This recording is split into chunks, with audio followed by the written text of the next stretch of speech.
আপনি কি নতুন সেলাই শিখছেন? তাহলে আজকের ভিডিও আপনার জন্য। সাধারণ ভুল যেগুলো নতুনরা বারবার করে ফেলে। 1. সঠিক সুই বা সুতা ব্যবহার না করা। মোটা কাপড়ে পাতলা সুতা দিলে সেলাই সহজে ছিঁড়ে যায়। 2. পর্যাপ্ত আলো ছাড়া সেলাই। এতে চোখের ক্ষতি হতে পারে ও ভুলও হয় বেশি। 3. সেলাই অনেক টাইট বা লুজ করা।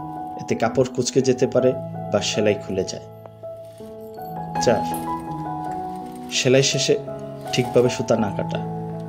এতে সেলাই খুলে যেতে পারে। এবং 5. বারবার একই জায়গায় সেলাই। এতে ছিদ্র হয়ে যেতে পারে কাপড়। আপনি এই ভুলগুলোর মধ্যে কোনটা করে ফেলেছিলেন? নিচে কমেন্টে জানাবেন। আর ভিডিও ভালো লাগলে লাইক দিন, শেয়ার করুন। আর অপূর্ব ফ্যাশনকে সাবস্ক্রাইব করতে ভুলবেন না।